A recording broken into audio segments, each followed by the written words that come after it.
Hello? Oh, yep, you can hear me.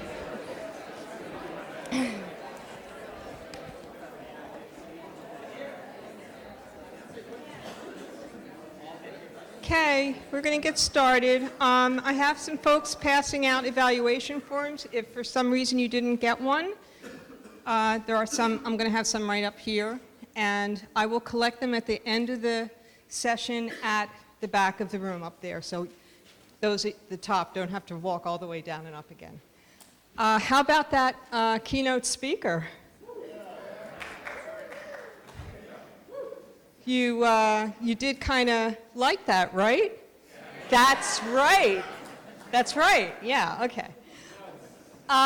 For this session, we have 3 guest speakers.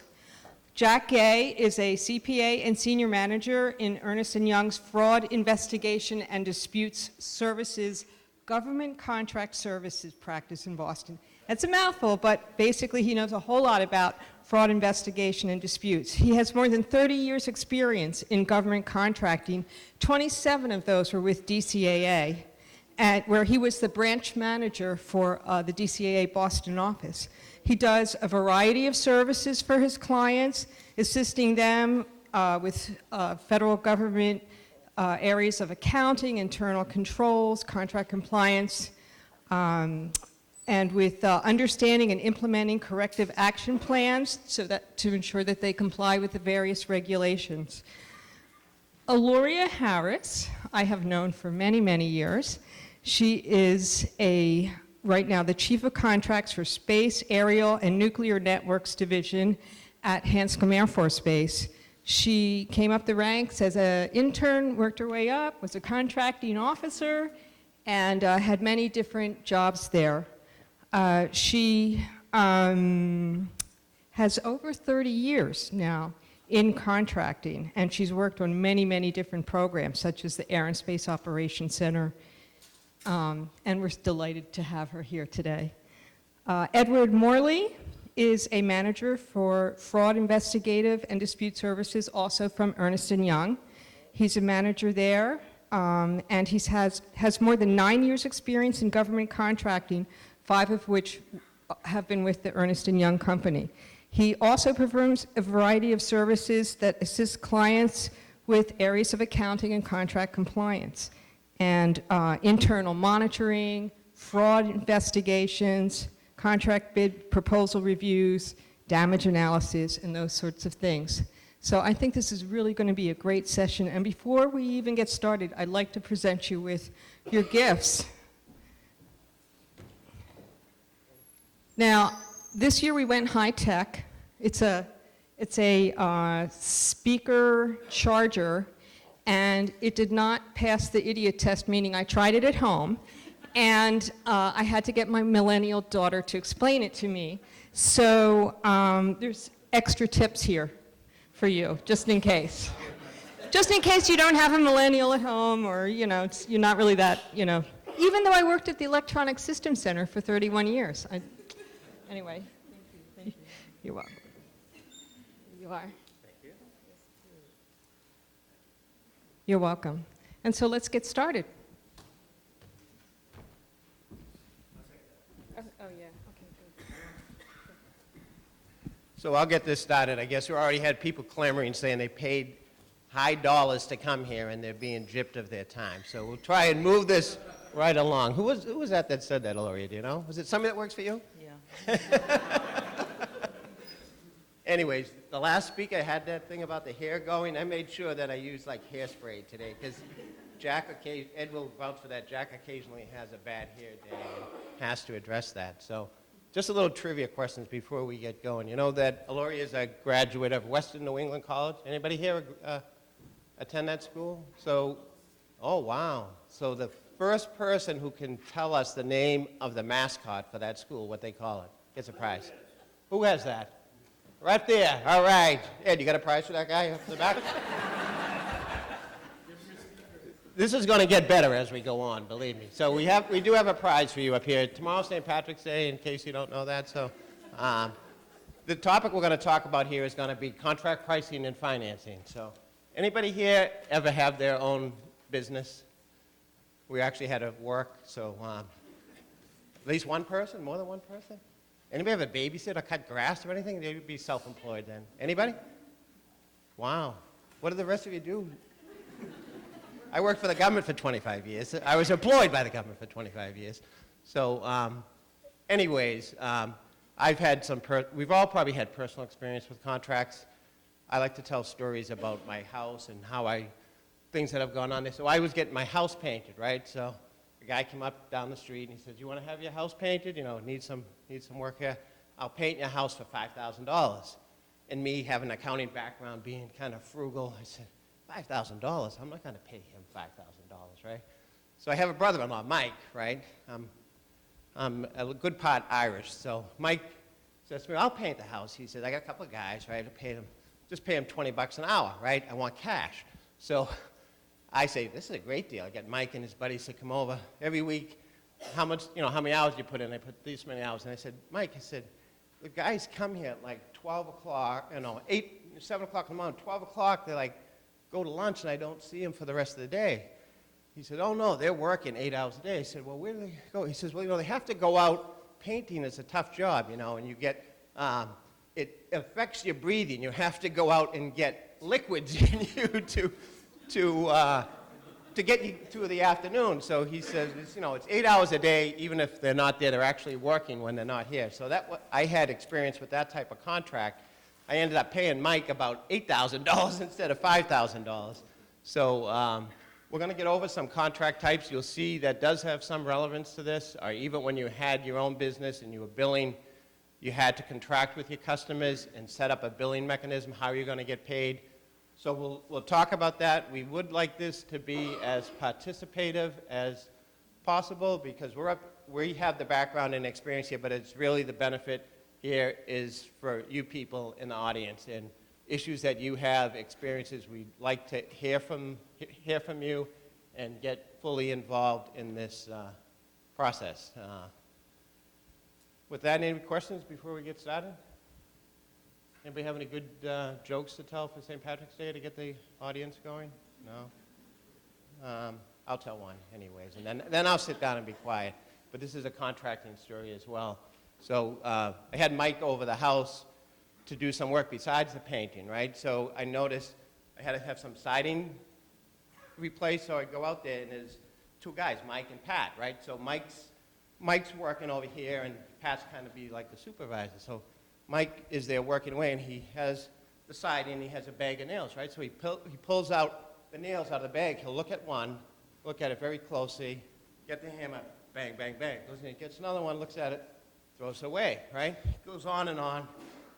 And Pat's just watching Mike, and he says, "Mike, what the heck are you doing? What are you doing with all those nails?" He says, "Well, I take one out." He says, "I look at it." He says, "If it's pointed this way, I bang it in. That's for the house." He says, "Those other ones, those are no good, so I throw them away." Pat says, "What are you doing, Mike?" He says, "Don't you know those nails are for the other side of the house?" Anyways, now we'll get back to the real important stuff. That's Jack Gay for you guys. So before we start, I just kind of get an understanding of the crowd and who we have in here. So people that work for industry, so contractors and whatnot, can you raise your hand? Government? There you go. And then any consultants, lawyers?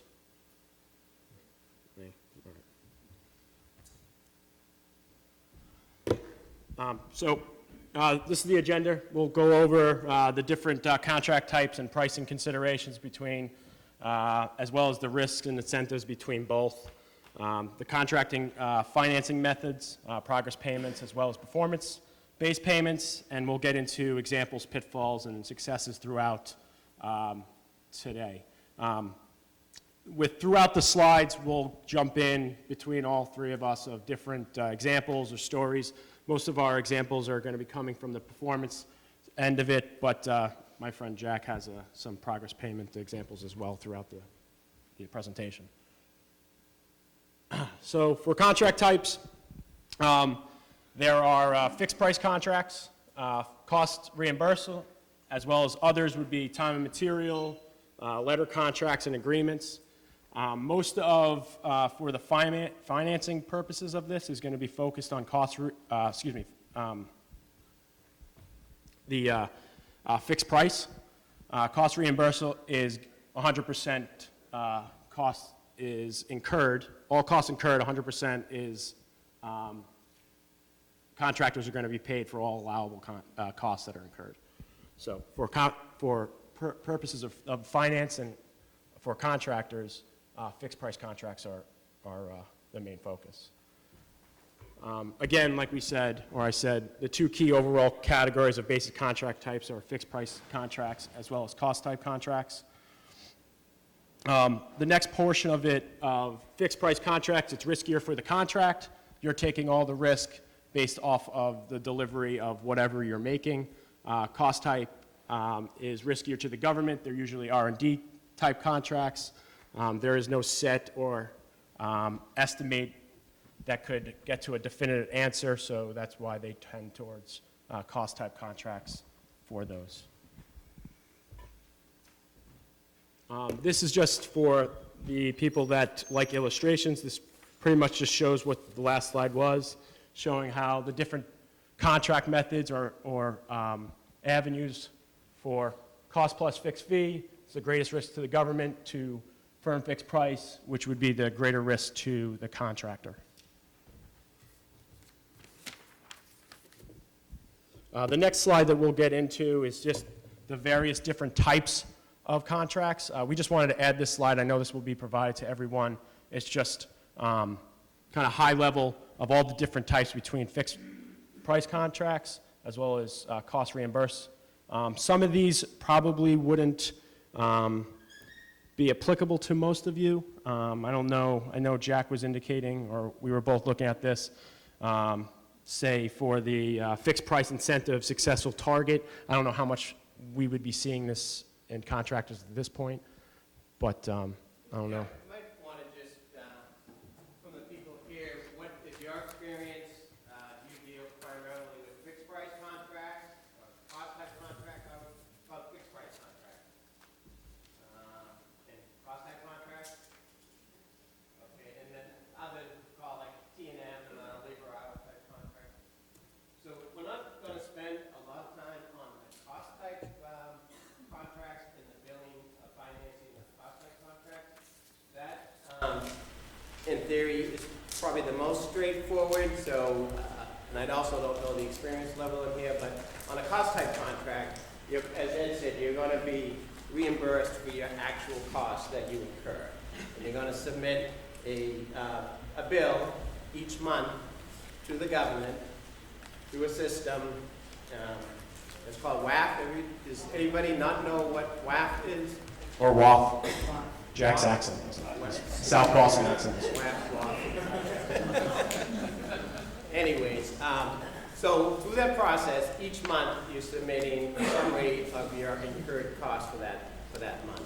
And that gets remitted electronically through the system down to Columbus, and will get paid. Periodically in that process, you may get a call from your local friendly DCA auditor. There's a few people here, I don't know if they want to be recognized, but either who at least were formerly for DCA. So DCA could come out and check those billings, and in fact, this is just an extra that's not in our presentation, but they made some changes back in December where you may be getting periodic visits. We'll actually come out and do a mini audit of your voucher.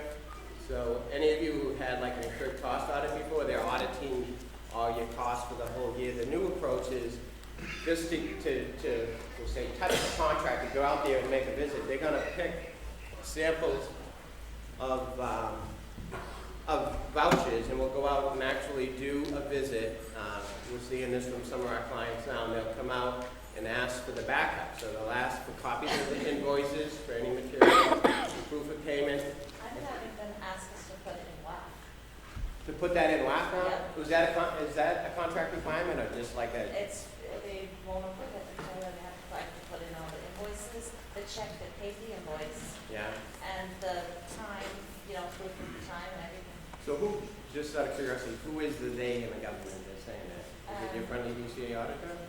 Oh.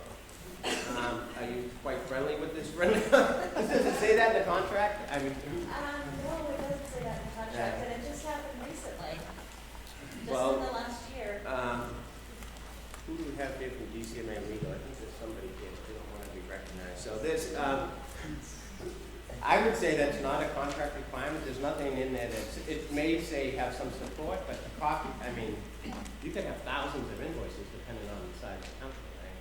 So you probably want to try to nip that in the bud and say that it's available. Normally they'll come out and check. When they come out and check, they'll ask for the backup at that time. They're also asking now to interview employees. So they used to do, this is would apply to mainly your smaller and mid-sized companies who aren't getting a regular visit from DCA like you used to. So when they come out, they'll do like a mini floor check, if you know what a floor check is. If you don't know what a floor check is, they come out to test that the employees do exist, and they'll track the labor recording system through your accounting system. So, just so if you do have cross-site contracts, we're going to cover a lot of this. And is this on? You may be getting a visit. Have they actually completed that? Have they done an audit, or are they just asking for this through the phone? Yes, for every time. Okay, so maybe we could talk afterwards. So see if I can give you some insight on where that's coming from. Are the floor checks related to billing, or is it just? Well, they're kind of touching the billing. If you getting way, I'll answer the question. But is DCA supposed to do? Is you're supposed to have your accounting system looked at periodically? And normally, if you get out and do an incurred cost audit, they can look at the accounting system. But there was a backlog, and maybe they sampled or they did desk reviews, and they didn't actually get out there to do a lot of testing. So when they do that voucher review, they're actually checking the billing, which is part of the accounting system. So they're checking the billing, kind of billing, accounting, and timekeeping all in one fell swoop. And actually a little bit of purchasing too, because they're checking the process, especially for the smaller and mid-sized companies. Any other questions before we get back on?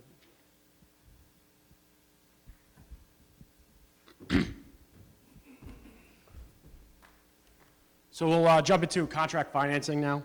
This is just an overview slide breaking into FAR Part 32, which is the contract financing, which FAR Part 32 defines contract financing and breaks it into two parts, providing contract financing as well as the order of preference. And like we said earlier, the two types of contract finance is progress payments and performance-based payments, and we'll get into these.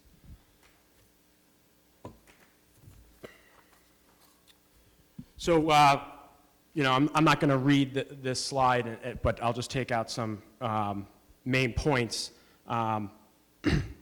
So for contract financing, it's used within the government to help for both parties to benefit from this, as well as the main two. There's actually 4 different criteria, but it's to provide the government financing only to the extent of actually needed to prompt and efficiently performance-based, as well as FAR 32104A4 include the form of contract financing deemed to be in the government's best interest.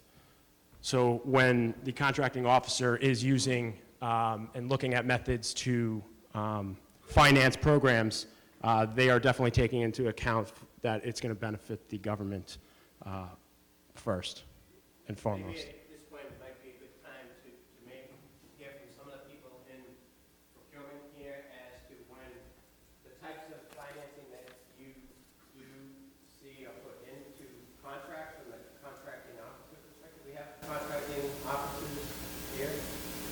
Yes.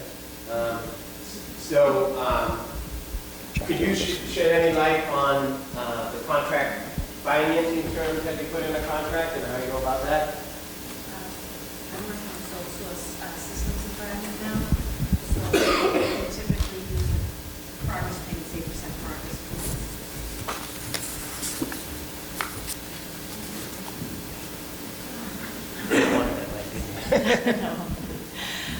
So I'm working in a sole source environment in systems, and we typically use 80% progress payments. We are preparing a solicitation in which the contractor has asked for performance-based payments. So the contract financing can be something that gets negotiated as part of the negotiation of a contract. We sometimes see that actually the type of contracting may affect the overall contract price. And I don't know if that's something that you deal with. So it could be, yes, we do want progress payments, performance-based contracts, we don't want any financing. We'll just get paid, now, if we're going to cover this here, we'll get paid based on delivery, based on the DD 250. Is everybody familiar with that? So DD 250 is if you don't want any financing, I don't think we talk about not getting any, but I don't want any financing, just when I deliver you the product or service, right, pay me. And why might somebody want that? What's that? Small business. If you have progress payments or public vouchers, does anybody look at them? Yes, they do, right? If you get, and they look at like your costs, right? Can you accumulate costs? Do you have an accounting system? Because progress billings are going to be based on the cost that you've incurred, right? On a public voucher, it's based on the cost that you've incurred. If you say, I want to get paid when I deliver you the goods or service, it is really, you know, what do I have to show you for cost, right? I don't have to show you anything. So, do you want to add anything to that, Laura? No, you don't see no financing. Oh. Any small businesses here that ever say, I don't want any financing? Later on, we'll get into some creative things that some companies do to get some financing maybe before they should, but we'll hold off on that. Well,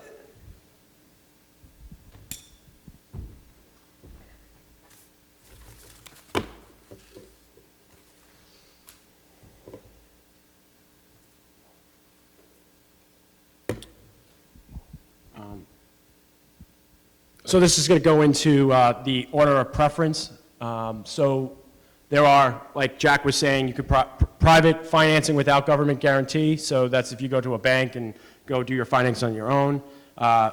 Another one would be customary contract financing, which is FAR 32103, which is working with the government on a financing. Loan guarantees and unusual contract financing. I guess, does anyone here have had experience with unusual contract financing? so to get that, it really is something that's not in the FAR, and you have to get agreement By the head of the other agency. So if you're a contracting officer, if I was a contracting officer, I'm probably not going to want to have to go that route because you're going to go through the typical red tape you have to do, put your position paper together before you know it, the contract will be over. So it's not something you're going to see that often. It is an option that is available, but I've never seen it on my own. Lori's ever seen it, so good luck if you try to get some unusual financing. And the customary contract financing is that's where progress payments as well as performance-based come into play. So this is getting into the customary contract financing. So there's 4 different categories which progress payments and performance payments get into play. So for financing and shipbuilding, they use progress payments based on a percentage of completion. For financing supplies and services award for a sealed bid method, that would be progress payments based off on costs. Financing for a competitive negotiation, that would be progress payments as well as, or could be performance-based payments, but they're not both. As well as for sole source is both. They could be either progress payments or performance-based payments. So part of the contract financing liquidation the government recoups financing payments through the deduction of liquidations from payments or once they, you deliver a product or milestones or whatnot. But for progress payments, it's 80% financing, 20% liquidation, and for performance-based, it's 90% financing and 10% liquidation. And these are usually the ordinary methods, but they could change based off of large businesses is 80%, small business is 85% financing.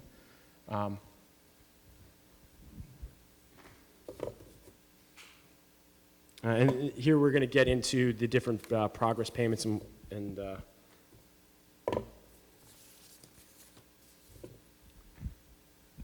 so progress payments are usually typically used when there has significant time between award and delivery. It's a method used by contractors to be able to purchase material, long lead material, and to finance their programs when they have some time between delivery. It's usually, I've seen it mostly on manufacturing programs and longer running programs. One just is a link there to DAU. So just if you don't know what DAU is, it's a great site for information training. It's Defense Acquisition University. I think when I was with the government, we would use that sometimes for training. I believe the public can take those courses as well. So it is a great resource for information on any topic that you have. And like I said, most of it is free, and they have courses on just about any topic that you can imagine.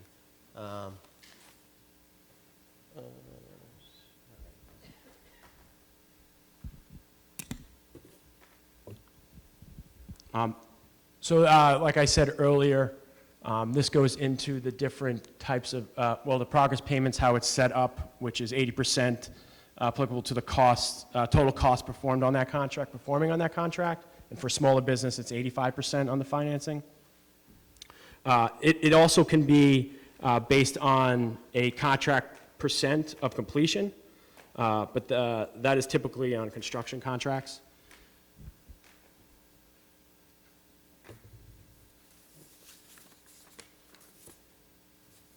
Again, I think the electronic deck that you will be provided will be, the links will be able, you can go in and be able to click on the DAU for a reference guide.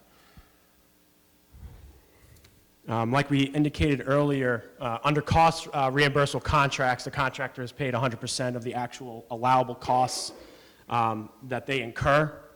Under fixed price contracts, the contractor is receiving a percentage of the incurred costs per the progress payments rates stated, which is what we went over earlier. Under the cost reimbursable contracts, contracts is operating under the best efforts of the terms and limitation of costs. For fixed price contracts, there is no limitation, there is no best efforts language in the fixed price because you're not, you have a definitized or a more focus on your scope of work that you're providing. It's more of a mature product.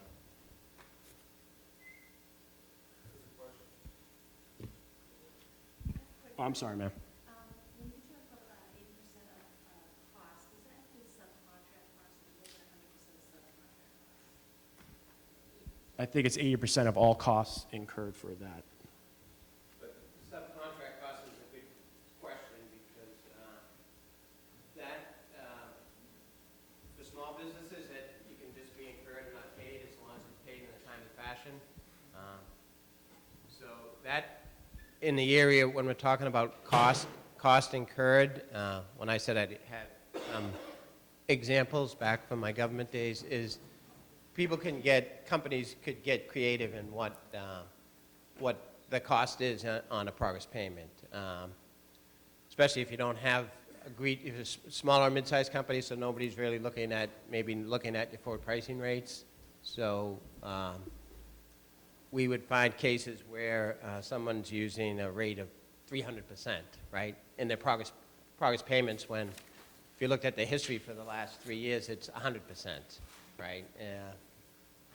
I remember this one instance at the company, we went out to the company, tried to get a basis for where they came up with the 300%. Look at the company a little closer, you see that they were having some cash flow issues. We ended up doing, if there's a form when you're a government auditor you could put in for suspected irregularities to have the company looked in to see if there was, because any progress payment you submit is subject to a false claim.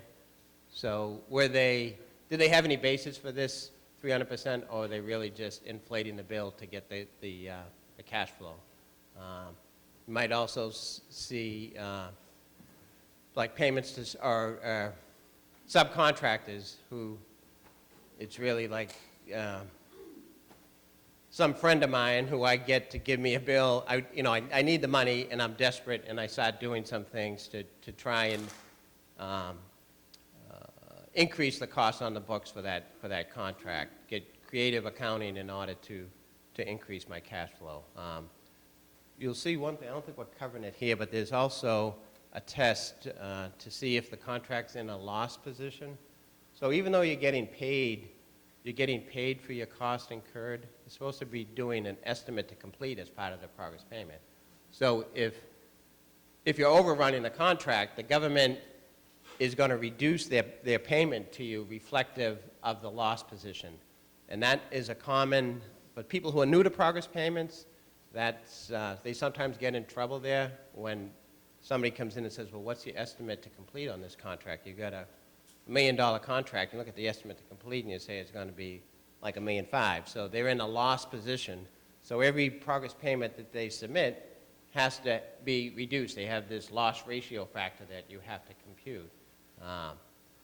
It's pretty much to put the government sharing the financing risk over the life of the contract. So they don't get up to the $1 million, say, and they got $800,000, but they're really only, so they got 80% of the financing, but they're only 2/3 of the way through because they're behind or they're in an overrun. I think also one of the other requirements is that with the EAC, you're supposed to report once you hit that target of 85% of cost of that contract to inform the government that you're almost to the ceiling. So they can start looking at your EACs and monitor. DCAA hasn't been doing many progress payments, so maybe I can ask one of my friends at DCMA now. Is the DCMA group now doing progress payments? Kelly? Yeah, I have, since I came over to DCMA, I have done some progress payments. We actually had a contractor who was losing profit in their actual cost incurred. Okay, yeah. And that, financing is for the cost incurred and not for the profit. That's an excellent point, and that's They didn't understand that. Right, somebody new to it, right, they didn't understand. Cost is cost, it's not like Yeah. you can add any profit in on that. Yeah. All the rest of them are all clean, no findings? We had some unallowables that were actually so when you have a fixed price contract, you're gonna get paid whatever the price is in the end. But for purposes of financing, you can't get financing on allowables. Okay. So there are allowables in the incurred costs. In the rates, probably, or? Yeah, Okay. yeah. So many companies just use like their booked rate. They might use your booked rate from 2015, maybe year-end booked rate, but you haven't done your scrub yet for unallowables, so. Actually, you know what, I think it was in direct travel costs. There was some unallowable direct airfare that was included as part of the incurred costs that were being put on, the incurred cost line on the progress payment. Yep. And we actually did a little sample to see what those costs, what they had for support, and it was unallowable airfare in there. So the government doesn't give financing on unallowable costs, Why not? because we're just giving financing for the actual costs. It's not unallowable. Even though it's an FFP, it's gonna be paid in So if you advance. have travel costs too, auditors love travel costs. Kelly loves travel costs, right? Actually, we just had a question come up. See if you get this question. So, you know what? If you travel on a government contract, you always travel like first class, right? Right, Kelly? Is that the right? Yeah. Only the government employees, no. But you're supposed to take, like, coach, right? Anybody drive? Anybody fly coach lately? Try and book a seat, right? Where do you sit? Is it in the restroom somewhere or something? You get the middle seat in the back of the plane, right? But now there's been some discussion. Actually, we get some questions to us say these different circumstances. Are these costs considered to be coach or not? Anybody ever take Spirit Airlines? Yeah. Anybody see the YouTube video the other day about Spirit Airlines? But anyway, go back and watch that one. You are taking it? Okay. 2 weeks, yeah. So, anyway, this has nothing to do with this, but I'll tell you, I went golfing last year. Me and my brothers, we get this real cheap flight down to Myrtle Beach, and it's like $49, right? It's 5 o'clock in the morning, so we go there, check in, and this one guy, you have your golf bag, and then I carry your bag, and I say, okay, my ticket's $49, right? Then the golf bag's like $60, right? Then the suitcase is like $25. Then you carry like your purse or something on. Oh, that's another like $10, right? So by the time you get it, it's like bait and switch. The $49 costs you like $150, right? So the flight attendant comes on and says, you know, here's how you do your seatbelt, here's the airbag, and all, you know, all that. And then she says, you know, this is Spirit Airlines. If you want water, it's like $5, right? If you want this, then she says, well, see that button up there? You can press it once, right? The second time you press it, it's $5. That was a joke. And then says, you have to go to the bathroom, that's $1. But anyways, you try and put that in the context of like a government contract and say, now, what's allowable here, what's not allowable? You get now some airlines to be like, if you don't get, someone today talked, one of the presentations, they talked about they got the middle seat, right? The middle seats you can get for like regular fare. If you want to be like on the aisle, that's another $20 or something. So I don't know what your position would be on that, Kelly, but would that be allowable cost? I'm gonna put you on the spot. You know what, I mean, I would, literally, I go to see what, if it's a proposal, and Yeah. they're proposing airfare, I go to see what I can get on Travelocity, you know. Yeah. I make a comparison during the regular business day, you know, on what it would cost. And I usually, like, get an average of what's out there. Yeah. And, you know, if I see the contractor is 3 times over the average, then I'm like, that's not reasonable. So. And I think that's a common approach that you're going to get with most auditors. We sometimes get questions right down to the net. Well, what about an extra bag? You know, shouldn't you be able to get your bag in the overhead? You had to check a bag that's $25. Is that reasonable? I don't think an auditor is going to come in and question those type of costs. If your ticket was $100 and your bags were $300, that's probably a different situation.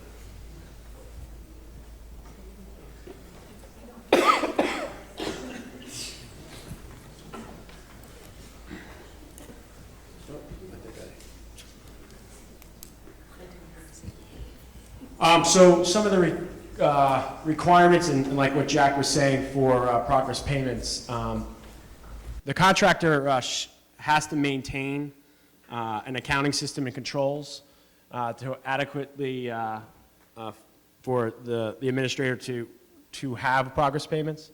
And this is kind of what Jack was talking about, where DCAA could come in to perform audits on your accounting system, as well as it does talk about property as well, so government property or your property system, or how you're maintaining it, material or government property on these contracts, as well as other provisions if the contracting officer has the ability to adjust or remove the progress payments based off of the performance of costs and actual ability to monitoring your physical property if you're not meeting the terms of the contract.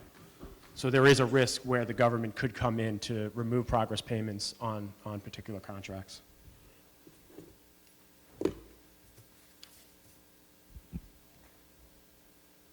The benefits of progress payments, the contractor, it's no cost of capital on their end, as well as the current market rates. If you went out to finance, if you went to a local bank, would be, more than with the government, as well as something to note, if you do finance it yourself without the government, the financing costs are unallowable, so you couldn't be able to include those into your rates.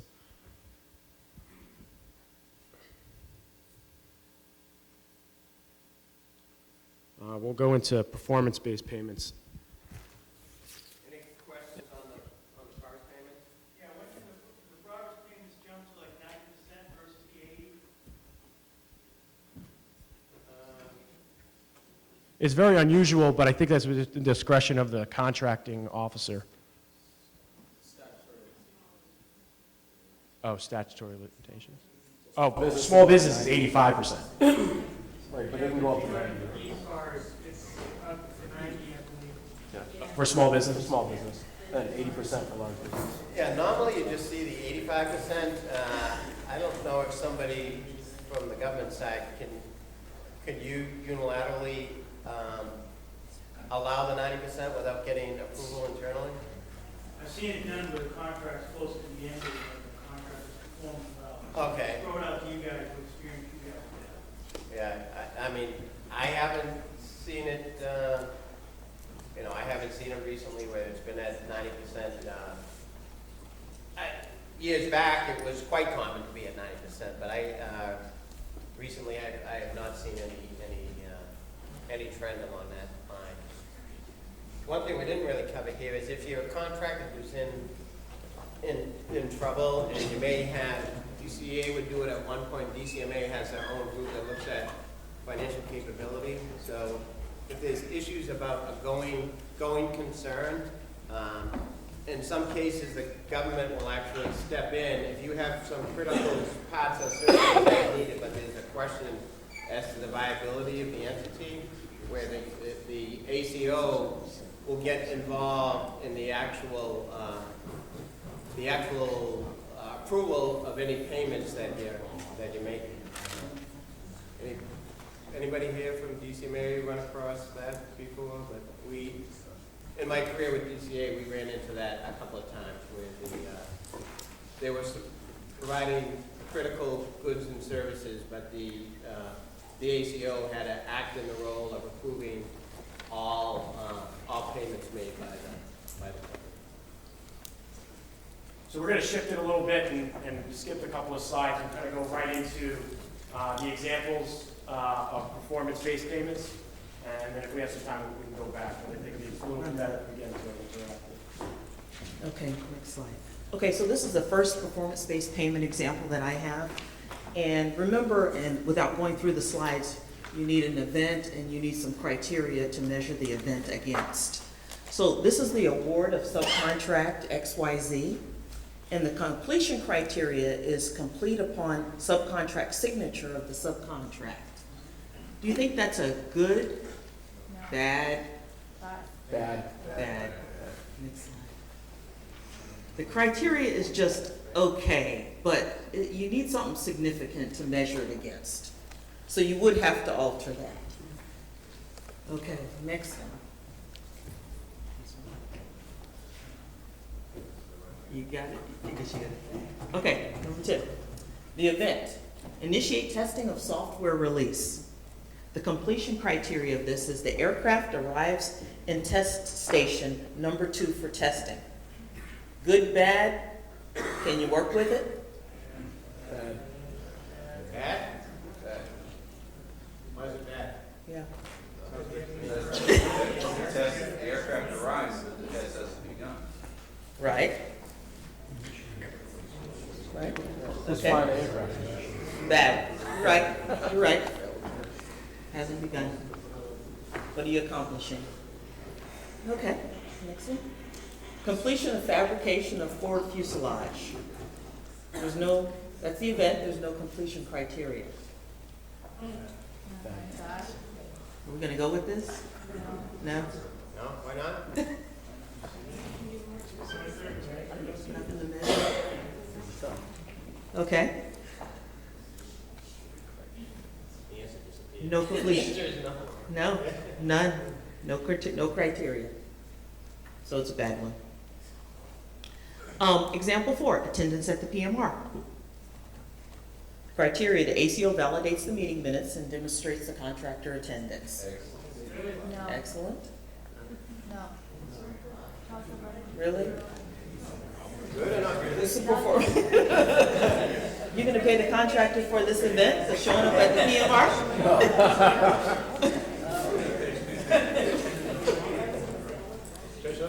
Yeah. Bad. Doesn't show progress on the contract. They're just showing up at a meeting. Y'all agree with that? Okay, next slide. The JS engine delivery. The completion criteria, delivery of JS engine to prime contractor facility.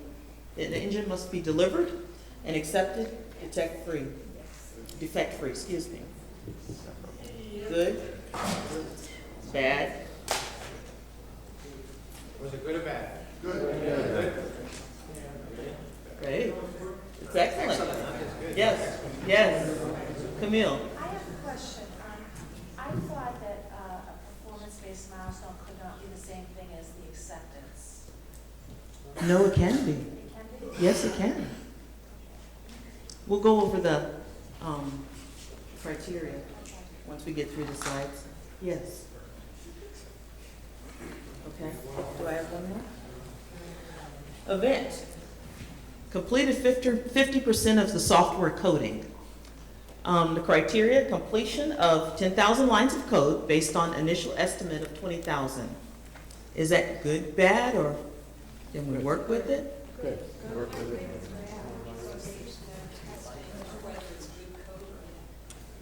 Okay. No, good. You don't know if it's good code or not? And so what? Right. Right. Okay. That, you're right, Cindy. Okay. Next one. Installation completion.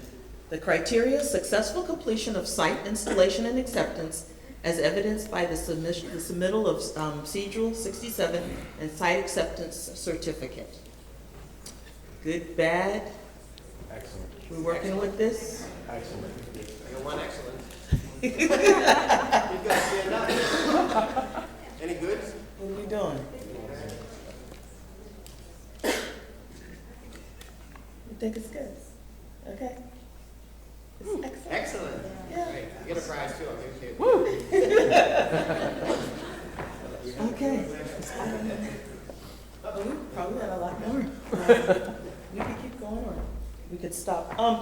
Number 8, the event is receipt of all production materials. The criteria is the long lead item. The frame was received but reported as late on the material inspection report. What are we doing with this one? Are we working with this? We're not? No. Bad. No. Bad. No. No. It's late. Okay. Yeah. Bad. Was it delivered? Is it late? What are we doing? Okay. Okay. Let's go back now. You want to go back to the actual, Okay.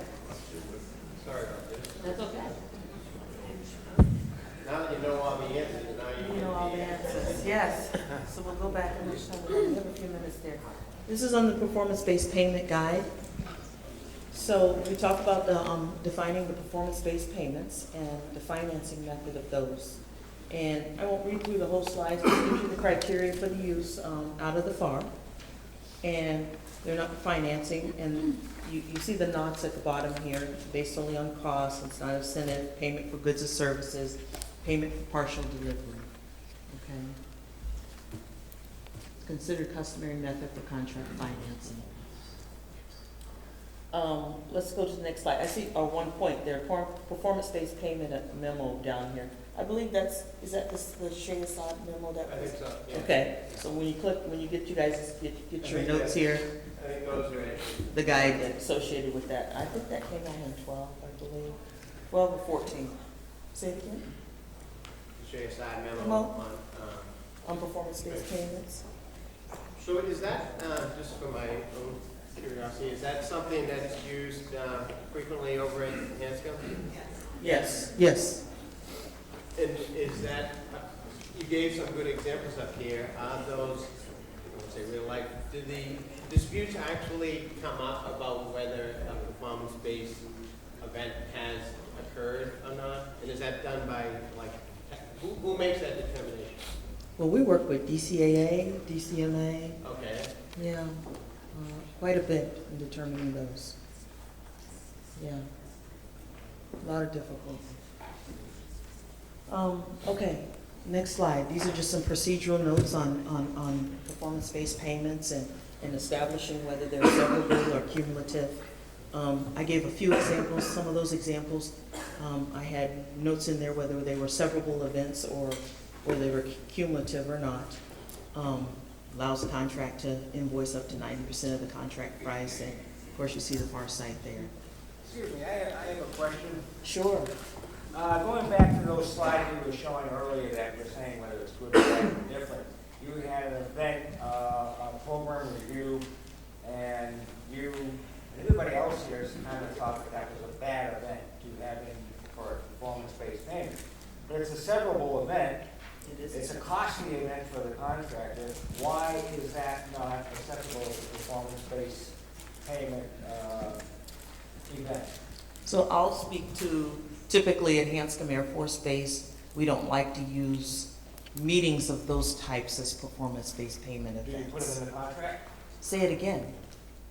Do you put them in the contract?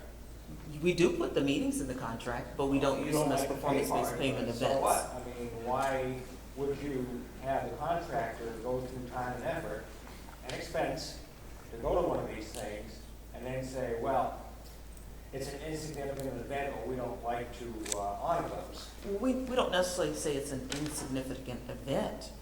We just don't choose to use it as a performance-based payment type event. And that's something that has been recognized and suggested by our legal team. So you don't use them yourself. When you Right. structure your solicitations, you will not have a meeting in there as an event. Well, typically, we do have the contractors propose the performance-based payment events, but then we meet with you and negotiate the events, and not necessarily do we agree on all events, and that would be one of them. That type of event is negotiable then? Yes, Before you put out the Yes. contract? yes, Okay. yes, yes. So when the solicitation goes out, if it's gonna be performance-based, it's probably the same type of question. Are the events in there, or that's handled later on in the negotiation? Typically, it's handled later on in negotiations. And the negotiation would be, get agreement that this is something that is measurable, severable, and... Yes. Yes, we do. Yes. So typically, like in a source selection, we would probably entertain it after award, because those take so long to negotiate, you're not negotiating. So, okay. So maybe from the contractor side here, have any of you who have performance-based contracts, have you had, say, discussions, disputes around the terms for performance-based events? Maybe the gentleman that just spoke. Are you asking me if I have? Well, I'm actually work for the government. Okay. I just, looking at this as a seminar on how to perform and manage performance-based payments. And it just struck me as kind of odd that the severable event was not considered valid for a performance-based payment. But if that's what's agreed to by those parties before the contract is awarded, then it is valid. See, my experience from the DCAA side, which was most of my career, we look more at the progress payments, things based on cost. Usually the performance-based criteria is something more of a technical determination or a determination made by either the PCO or maybe a DCMA resident technical person. If it's manufacturing, to see if something has reached a certain a certain criteria has been met, so. Just my own curiosity is I don't have much experience with disputes over performance-based payments. I'm just wondering if that does happen often or if that's a rare. It does happen often? Yeah, a lot of disputes. See what else we got. It's the final slide. So here's some of the advantages of performance-based payment, and of course the write-out of the performance-based payment guide.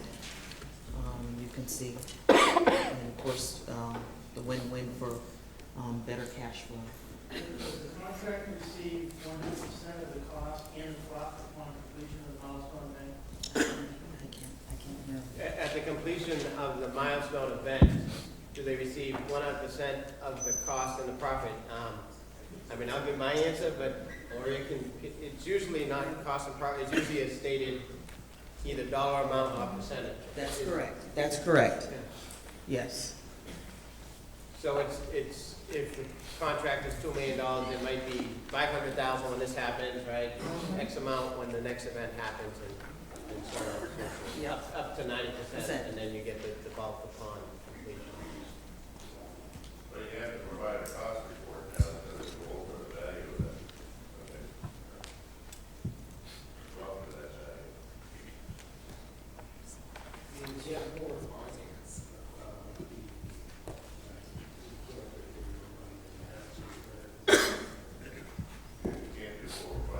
anymore. You have a cost report.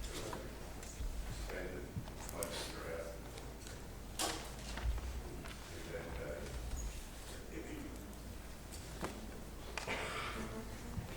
Sure.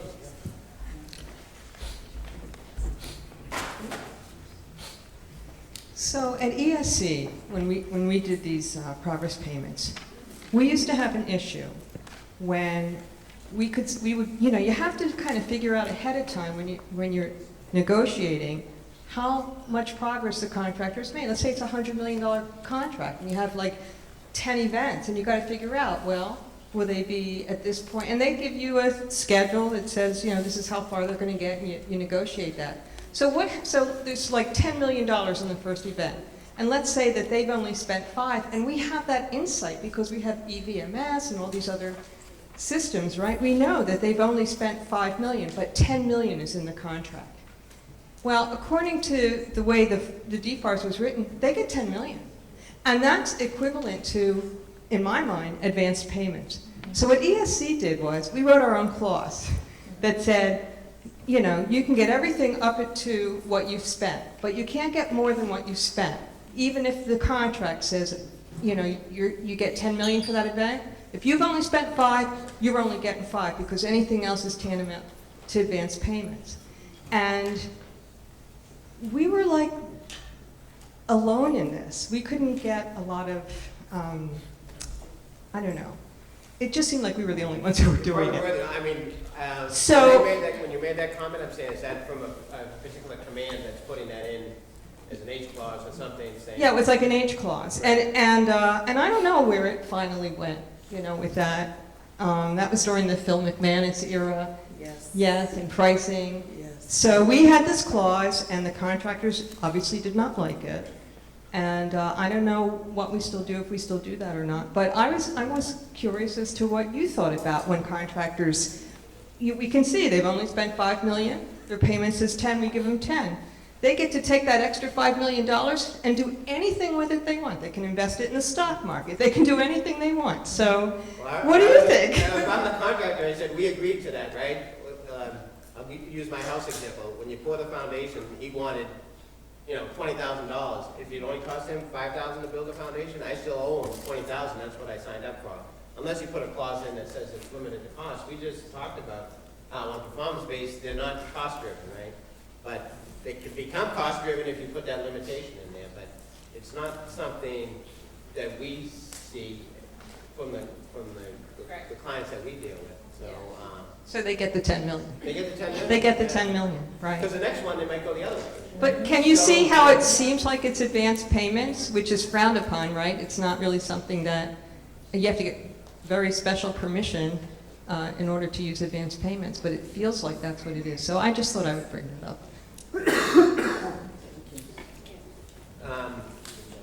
Another question back there? Well, I was just gonna say, the gentleman back there was saying was correct, because you used to be able to, no matter how much you expended, but the new DFAR, DEP clause, says that you can only bill as much as you've expended. So if you've completed multiple events, and you've only, totaling $5 million, you've only spent $1 million, you can only bill $1 million now. It's a DFAR. They're just coming out. Yeah, that's what you're, yeah. Yeah. Yeah. Because we don't do the section H changes. I think that's all we have. I think that's all that we had. Did you have any questions? Question right there? Yeah, I know we've been talking about performance-based payments. What are the criteria that the government uses when they're sort of approving and releasing progress payments? When the government's releasing, you paying them, you mean? When the government's releasing a progress payment to a contractor, Correct. because there's no events, technically. The events occur only with performance-based.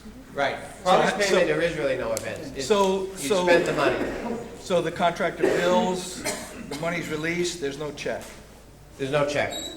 Unless somebody like Kelly decides to pick yours, or somebody, the ACO will periodically check, will select a progress payment and have somebody look to see if there's something supporting that progress payment. Well, the ACO will have an industrial specialist take a look at the work in progress to verify the progress payments, because we want to make sure that the contractor is only identifying actual costs and allowable costs for that progress payment. So yeah, the ACO does do a periodic check. And if they find that the contractor is overbilled, then we start doing the loss formula and applying that. Is that sort of upheld in the wording of the contract? No, it's more of, it makes business sense. We try and do diligence to make sure that we take care of the taxpayer, make sure that the contractor is just billing as he should, because we want to make sure we don't overpay him and give him advance payments. So, yeah, it's part of the business that we do. And back when It is part of the defaulters. DCA had more resources and they were doing the progress payments, typically a progress payment would be done at a company and it'd be the DCA person looking at the cost side, and then there'd be a technical person who actually went and checked, just as you said, to see what's the progress on the contract, especially the material, are they buying it way in advance, is it needed? They would look at that aspect of it on the progress payment. And I just have one more. Going back to performance-based payments, I knew an ACO where the event was $5 million, and when he went back, the contractor had only accrued $2 million. The ACO only allowed $2 million, not the $5 million. So that's an actual case. So, excuse me. So on the contractor side, when a contractor is building a proposal, what type of considerations are taken into account when they think about asking for either financing? I mean, are we looking at profit fee, the type of work to be performed? What are the considerations when you're building the proposal? So for source, you're talking about that source selection? When you're answering a solicitation, Okay. and you go through internal processes as a contractor, what type of considerations do you have when you're answering the solicitation to ask for contract financing? Any contractors in here want to answer that question? That's a no. Well, normally solicitation is going to talk about what type of payment is available. It might say there is a progress payment. Right. Most small, and I think somebody else here said they didn't know of small business that didn't ask for progress payments. Normally you want the progress payment, that's interest-free financing that you receive. As far as considerations, the only, if it's sole source or, I'm just trying to think of possible issues that you might have. Somebody? Yes. If a buying activity has money that they only have a couple of years on, and they need to, if a buying activity has money that it is only going to be 2 years, and then it starts canceling, and they want the contractor to execute on those dollars, they'll use performance-based payments because they can give them more money and execute those dollars. But usually and if a contractor wants more money, they go for the performance-based payment. So it depends on the contractor, and it depends on what your funding is like. You may want to execute it faster, and performance-based payments will help you execute it faster.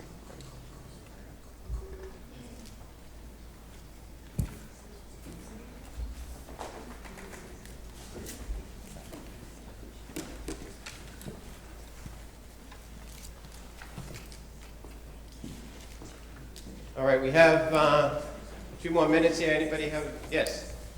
All right, I'm going back to that progress payments question we had about the 85% and 90s. Yep. All right, I looked it up here. It was revised October 14th, 2014, and it's under 232-501-1 customary progress payment rate. And I'm going to read it to you verbatim what it says. It says, customary progress payment rates for DOD contracts, including contracts that contain foreign military sales requirements, are 80% for large business materials and 90% for small business consumption. So before October 14th, I'm sure it was 85%, 5%. but it was updated to 90%, and that's where it's at. All right, thank you for that information.